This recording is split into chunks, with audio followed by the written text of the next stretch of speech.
Voilà, un très bon exemple de la vidéo que j'ai fait précédemment concernant le pont diviseur de tension euh, avec des valeurs identiques ici. Avec des valeurs identiques. On sait très bien quand on a un pont diviseur de tension, ici, si je vais rechercher la tension ici, bien sûr, en ce point-là, je vais appeler tout ce point-là le point A. Donc ça, c'est une équipotentielle que je vais appeler A. Hein, tout ça, c'est le point A. Cette équipotentielle-ci, ben, je vais l'appeler le point B. Voilà, tout ça est au même potentiel, c'est le point B. Le point B, il est aussi bien, c'est un ensemble de points qui représente un unique point, qui est l'appellation d'un point B. Donc j'aurais pu mettre B ici, comme je peux mettre B là, B là, B un peu n'importe où. Voilà, par contre ici, j'aurais, si j'ai A ici, là j'ai deux points distincts, C et là D. Voilà. Pourquoi? Parce que ça, c'est une équipotentielle, bon, que j'appelle ça A et A, bon, c'est A, que j'appelle ça B, et là B, c'est la même chose, c'est une équipotentielle, mais là, on n'a pas affaire à des tensions identiques. Hein. On aura un potentiel différent en C et en D. Pourquoi? Le potentiel en C et en D est différent, et en plus, ce sont des points différents, complètement différents, parce que le point C relie la résistance R1 à R2 et le point D relie la résistance R3 à R4. Mais en plus de ça, les tensions C et D ne sont pas les mêmes, puisqu'en fait, le pont diviseur de tension constitué de R1 et R2 avec deux résistances identiques, oui, oui, on a deux résistances identiques ici, deux résistances identiques ici, donc on aura le même potentiel. Ouais. Mais c'est des points distincts, je m'excuse. On aura le même potentiel parce que c'est deux résistances identiques, un K, un mégome, un mégome. Donc la tension ici en C sera égale à la tension en D, mais c'est quand même deux points distincts. Puisqu'en fait D relie R3, R4 alors que C relie R1, R2. Donc il faut bien les dissocier. Voilà, dissocier ces points-là. Alors maintenant, quelle est la particularité d'un tel montage? Parce qu'il y a une particularité. On va récolter en C 5 volts. Pourquoi 5 volts? Parce que j'ai vu le pont diviseur de tension auparavant, et je vous avais dit que dans le pont diviseur de tension, pour avoir la moitié de la tension d'entrée, il faut deux résistances identiques. Donc voilà, donc pour avoir R1 sur R1 plus, pour avoir ici R2, la tension VCB, pour avoir la tension VCB, on sait bien que c'est R2 sur R1 plus R2. Or, R1 vaut 1 kg, R2 vaut 1 kg, ça qui fait 1 kg divisé par 1 kg plus 1 kg, ce qui fait 1 kg divisé par 2 kg, ce qui fait 1 demi. Donc on a 1 demi de VDC qui vaut VCB. Donc on a 5 volts. Et ici, il en sera de même, on aura 1 mégome sur 1 mégome plus 1 mégome, ce qui fait 1 mégome sur 2 mégomes, ce qui fait 1 demi de VDC, ce qui fait bien 5 volts. Alors, quelle est la particularité d'un tel montage? Pourquoi avoir, par un pont diviseur de tension, tenter d'avoir 5 volts ici, 5 volts ici, alors qu'on a mis des résistances différentes, 1K, 1 mégome. Pourquoi pas ne pas mettre 1K, 1K, 1K, 1K? Bien, ça, justement, je veux le prouver ici, c'est parce qu'il y a une particularité au niveau du courant. Les courants ne seront pas les mêmes. Vous comprendrez qu'ici, un mégome, c'est une très grande résistance. Qui dit grande résistance va offrir un passage au courant, une grande difficulté au passage du courant, puisque la résistance au passage du courant est énorme. Donc le courant est difficile à passer dans cette résistance-là. Un mégome, c'est énorme. Alors que pour un cas, le courant sera plus grand. Donc tout sera une histoire de courant. Ici, on aura un passage de courant assez simple, facile, et donc la valeur du courant sera plus grande que la valeur I2. Donc j'ai pu d'ores et déjà vous dire maintenant que I1 sera plus grande que I2 parce qu'on a une moins grande résistance offerte par les résistances R1, R2 que par les énormes résistances ici R3, R4 qui sont énormes et donc qui vont offrir un passage au courant, une difficulté du passage au courant énorme. Voilà, parce qu'un mégome c'est énorme comme résistance. Je rappelle que plus la résistance est grande, plus on tend vers l'isolant. Hein. Si on a une très très grande résistance, ben, le courant ne passe plus. Si on dépasse une valeur de résistance énorme, le courant ne passe plus. Donc on a affaire à des isolants. C'est ce qu'on a avec les plastiques, si on mettait du plastique. Voilà, mais ici c'est pas encore le cas, le courant peut encore passer. Et on va le calculer tout de suite. Alors, pour le calculer, ben, il suffit de faire la loi d'Ohm. Ici, on a un potentiel de 10 volts entre les bornes A et B, 10 volts entre les bornes A et B, hein, on a bien 10 volts ici, là bien sûr on a 5 volts, mais si j'ai 10 volts, ben, je vais diviser par 2K. I est égal à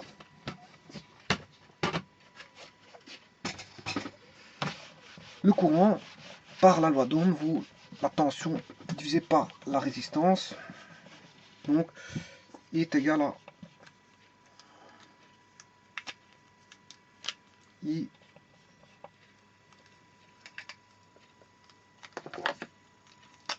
est égal à U sur R. Donc la tension vaut 10 volts entre A et B, hein, ce qui est VDC, et la résistance est R1 plus R2. La résistance totale vaudra R1 1 kg plus 1 kg, ce qui fait 2 kg. 2 kg. Ça c'est pour le courant I1. Ouais, vous allez voir que le courant I1 est beaucoup plus grand que le courant I2. Si je calcule I2, mais j'ai toujours aux bornes de AB 10 volts, je fournis 10 volts ici, là et ici, donc j'ai 10 volts hein, en différence de potentiel, mais cette fois-ci le courant va traverser 1 mégohm et 1 mégohm, ce qui fait 2 mégohms. Donc j'aurai U sur R qui vaut R total, on aura U VDC plutôt, ici c'est U, c'est la formule générale, hein. Quand je mets U sur R c'est la formule générale, donc ici sera plutôt VDC sur R total de la branche ici constituée par ACB, voilà, la branche résistance totale de ACB, de la branche ACB. Oui. Et là, j'aurai U sur R, on aura VDC sur la résistance totale constituée par la branche ADB. ADB. Et donc là, j'aurai toujours VDC qui vaut 10 volts sur 1 mégohm, la branche totale de résistance. C'est de résistance en série 1 mégohm plus 1 mégohm, ce qui fait 2 mégohms. Donc là, on peut remarquer que qu'est-ce qui se passe? Ben, j'ai un numérateur qui est identique, hein, 10 volts, 10 volts, mais un dénominateur qui est le même en valeur, 2 et 2, mais si ce n'est qu'au niveau des puissances, des multiples de l'unité, ben, là on a du kiloohm, ce qui fait 1000 ohms, et là du mégohm, ça fait 10 exposants 6 ohms. Là on a 10 exposants 3 ohms, 10 exposants 6 ohms. Donc autant dire que 10 divisé par 2, ça fait 5, mais 5 sur 1 kiloohm. Alors que là on a 10 divisé par 2, ce qui fait 5 volts, ce qui fait 5, ouais, on peut dire 5 volts, 5 volts sur 1 mégohm. Donc c'est comme si on avait le circuit, vous voyez 5 volts, faire 10 volts sur 2 kg, comme si on a un pont diviseur de tension, c'est comme si on avait 5 volts sur 1 kg. Là c'est comme si on avait 5 volts sur 1 mégohm. Voilà. Donc ça reviendrait à faire ça en fait. Voilà. Le circuit verrait ça comme ça. Alors, bon, et là on voit tout de suite que le courant, si je fais 5 divisé par 1000, qu'est-ce qui est plus grand? 5 divisé par 1000 ou 5 divisé par 1 million? Mais 5 divisé par 1000 fait 5 fois 10 exposant moins 3 ampères. Là, c'est 5 fois 10 exposant moins 6 ampères. Autant dire que là, on aura 5 milliampères, alors que là, on aura 5 microampères. Donc, c'est ce que je vous avais dit tout à l'heure. Le milliampère est plus grand. Hein, des millièmes sont plus grands que les micros. Micros, c'est très petit. Donc, ici, on a bien I1 qui est plus grand que I2, fatalement, parce qu'on a moins de résistance ici. Au passage du courant pour les deux résistances ici que là.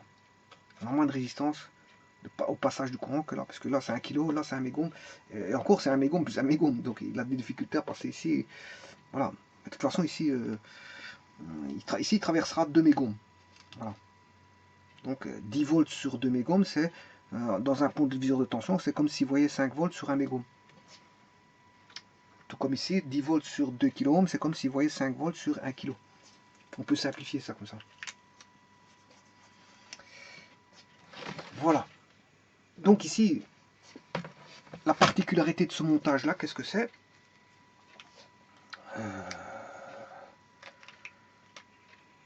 C'est tout simplement que ouais, on a mis 1 kg, 1 kg, oui, on a mis un mégo, oui, on a 10 volts, et oui, on a la moitié, puisque c'est un pont diviseur de tension, 5 volts, 5 volts.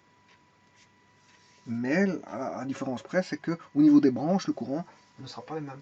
C'est-à-dire qu'on aura un courant qui sera plus faible d'un côté que de l'autre. Et ça, bon, ça a des utilités pratiques. Bon, maintenant, je vous dirais que vous pouvez monter un montage comme ça, mettre une alimentation ici stabilisée, hein, régler l'alimentation à 10 volts, par exemple, utiliser et alors, pour ça, vous mettez un voltmètre, un voltmètre hein, électronique, et vous réglez pour avoir, je veux dire, la bonne tension. Bien sûr, moi je serais vous, je mettrais avant tout un interrupteur ici. Hein. Parce que bon, faites vos réglages d'abord ici avant de regarder tout ce qui se passe correctement. Si tout le montage est correct, il faut le vérifier, puis vous pouvez fermer l'interrupteur le cas échéant. Donc à ce moment-là, je dirais de brancher le circuit. Bon, quand vous en avez, voilà, vous êtes prêt. Alors, là, il faudra mettre un voltmètre ici pour mesurer si vous avez bien vos 10 volts. Là, vous mettez un voltmètre ici pour vérifier si vous avez bien vos 10 volts. Parce que moi, j'aime bien vérifier tout. Hein. Si on sait bien qu'on a 10 volts ici, on aura 10 volts partout. Mais on ne sait jamais si on a une coupure ici. Voilà, vous mieux être sûr que le circuit fonctionne à 100%. Voilà. Si on a nos 10 volts ici, nos 10 volts ici, c'est qu'on n'a pas de coupure du circuit. Et donc, on peut débuter, bien sûr après avoir fermé l'interrupteur, on peut débuter d'autres mesures. Qu'est-ce qu'on peut mesurer? Ben, je peux mesurer ma tension ici, V ici, à l'aide du voltmètre ici, électronique bien sûr, et je mesure ma tension ici, là, comme ceci. Et là, je dois mesurer plus ou moins 5 volts, hein, parce que n'oubliez pas que dans les résistances, vous avez, comment on appelle ça, des tolérances. Elles ne sont pas précises à 100%. Et toujours, il y a toujours des pertes, hein, toujours des pertes dans le circuit, parce que les fils constituent une certaine forme de résistance aussi. Hein, c'est pas que la résistance est nulle. Hein. Voilà, mathématiquement, on calcule avec précision, mais en pratique, c'est pas comme ça. Il y a toujours des imprécisions. Donc vous mesurez la tension ici et la tension ici. Et puis, à ce moment-là, ce que vous pouvez faire, c'est de mettre un courant, un ampèremètre ici. Et là, vous allez mesurer I1 plus I2. Voilà, en mettant un ampèremètre ici, vous allez mesurer I1 plus I2. C'est-à-dire que vous allez mesurer les fameux 5 milliampères plus les 5 microampères. C'est ce que vous devez mesurer à l'ampèremètre. Bon, et ici, qu'est-ce que si vous mettez un ampèremètre ici, là, ici, là, que vous mettez ici ou là, on s'en fout. Hein. Du moment qu'il est sur le passage, je peux le mettre là aussi. Je peux mettre l'ampèremètre là, tout le long du passage de la branche. Du moment qu'il est sur la branche, il n'y a pas de problème. Là, je vais mesurer I1, I1 équivaut 5 mA, et là, je vais mesurer I2, je vais mesurer 5 microampères, et vous comprendrez qu'ici, le courant total, ici, vaut I1 plus I2. Voilà. Et là, on a un nœud, et ce nœud-là va diviser le courant en deux parties égales. Donc le total va donner I1 plus I2.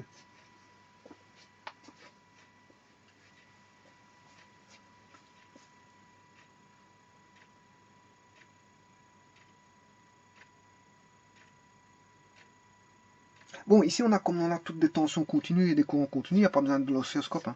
L'oscilloscope, c'est, ouais, on peut mesurer à l'oscilloscope tout ça, mais avec des bêtes appareils de mesure en permettre voltmètre, je peux mesurer en continu. Il n'y a pas de forme de signaux analysée. Il n'y a pas d'analyse de forme de signaux ici. Bon, j'ai pas du courant alternatif, ni du courant pulsé, ni du courant triangulaire, peu importe. Voilà, je n'ai pas une forme de où je dois mesurer, je veux dire, certaines caractéristiques électroniques. Mais si ce n'est pas le cas, bon, on demande de mesurer des tensions continues, des courants continus. Bon, ayant une alimentation stabilisée continue, bon, on sait faire tous nos calculs assez aisément pour trouver toutes les réponses.